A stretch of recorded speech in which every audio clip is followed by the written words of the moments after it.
Welcome. From me is a HUAWEI MatePad T8, and today I'll go over unboxing along with a brief overview of the device. So, get started. This is the box that it comes in. You have some information about the device on the back. As you can see, more than 80% screen to body ratio, octa-core chipset, doesn't really mean much here.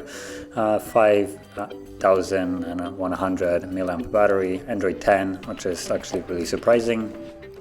And at the front, 8-inch display. So let's get this open, because no one really cares about the box itself. So inside, tablet itself. Whoops, it was slapped the light, whatever. So I'm gonna set that to the side for now. On the foil, just basic information about SIM cards and the SD card, I think. Oh. Some sticker with the HUAWEI info, and then so there's the charger, and that's probably what, 5 watt. Yep, it's a 5 watt charger, so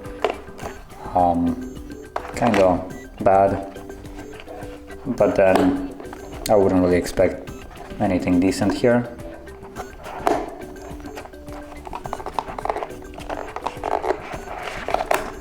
There we go.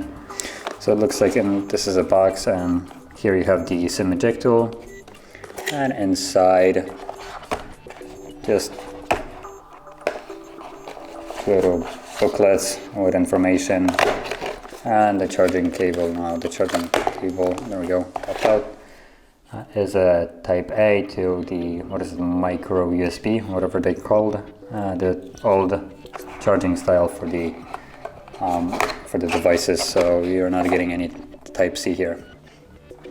And let's set that up to the side. It's not like there's anything more in there. And here we got the device itself.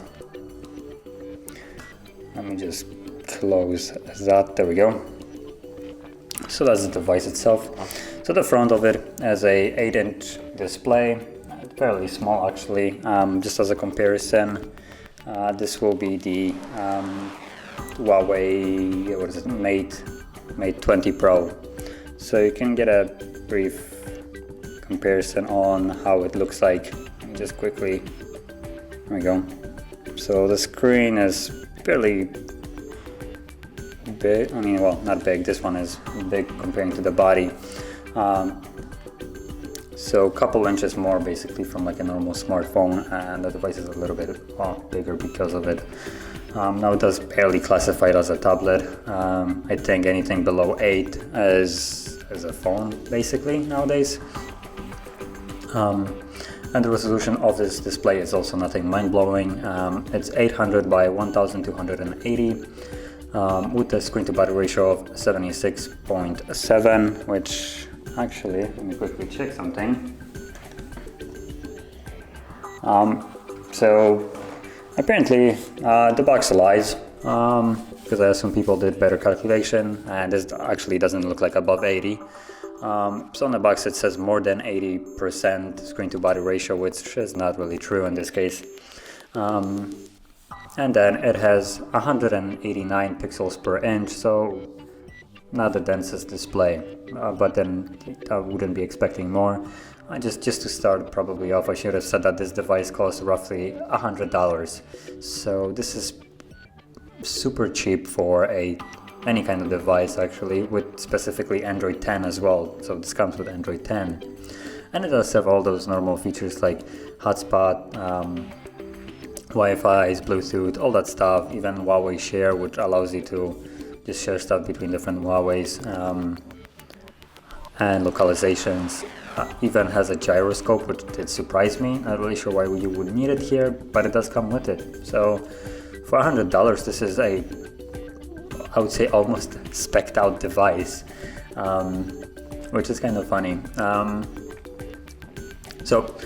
Then the display itself is an IPS LCD. Again, fairly decent for the price itself. Now the cameras is where it kind of starts falling off. So it has two different cameras at the front. You have this one right here, and that's a 2 megapixel camera, which 2 megapixels were like a decade ago. So you can see where it starts saving on price. And then on the back you have also a single sensor, and this is a 5 megapixel camera. And not really sure why there's a bump to it. I expect they could have gotten away without it, so it's kind of jarring to me that the 5 megapixel sensor has a bump. And because of it, as you will probably notice, when you place the device, it does have a slight wobble, and I think the battery just died. So then moving on, the device has 2 gigabytes of RAM, no other choice for the RAM. It does come with 2 different storages, so you can have either 16 gigs or 32 gigs. Now, I advise if you're thinking about getting to shove a tiny bit more and get that 32 gigs, it will just help you a lot in terms of managing your storage, and then you can also expand it even further with the SD card. So, just advise you to get the 32. And like I said, it comes with an Android 10, but unfortunately it does not come with the Play Store. Now this is not the fault of the price of it, it's more to do with the Huawei ban in US. Although I did hear something about, I don't know, it being able to sideload it through some kind of code that you can buy from Huawei. Now I'm not really sure how accurate that information is. If it is accurate, then I did hear that it's cheap, so a couple bucks and you can have Play Store if you really need it, assuming that is correct. If not, you're stuck with the app gallery right here, or trying to find the apps on the internet. And apart from that, I don't really have much more to say about it. There is a different device fairly similar to this one, just costs a little bit more. And it's a bigger tablet, also made by Huawei. It was MatePad, I think even was it T6, I think, something like that. So different brand basically, because this is MatePad. The other one was what is it? There's Mate and the other one Media. Oh, there's a MediaPad. So the MediaPad T, I think 6 is a little bit better, but slightly. And if you're wanting a bigger display on your tablet, then the other one might be better, although the price is almost twice as much. So not sure if it's going to be a really worth of a trade-off. They both come with Android 10 and are virtually the same. The only difference is the MediaPad has a Play Store while this does not.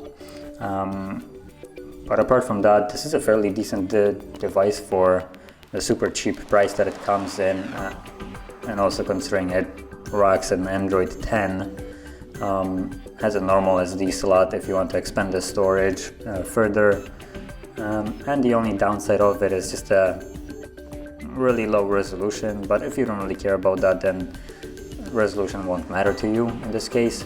So the only thing left is just a poor camera, and if you're not planning to take photos with it, then you kind of remove the 2 downsides of this device. Well, that and also the lack of Play Store, if that's probably a lot of people like that. But if, for instance, lack of Play Store doesn't bother you and you can manage without it and sideload apps from different places, and this honestly is a outstanding budget device, and I would highly recommend it if you're looking for just the cheapest thing you can find that is still, well, usable in a way. But apart from that, I don't really have anything else to say. It works as you would expect for a $100 device, if not even better. It doesn't really lag from a usability, although right now, as you can see, it doesn't really have anything installed, so that might change the more you load it up with apps. But other than that, it works fairly well. It has the gesture navigations, also Android 10, like I'm repeating myself right here, and a fairly hefty battery as well to it. The only problem with that battery is the super low charging speed, so you only have like, 10 watt or 5 watt charging. There wasn't anything outstanding there.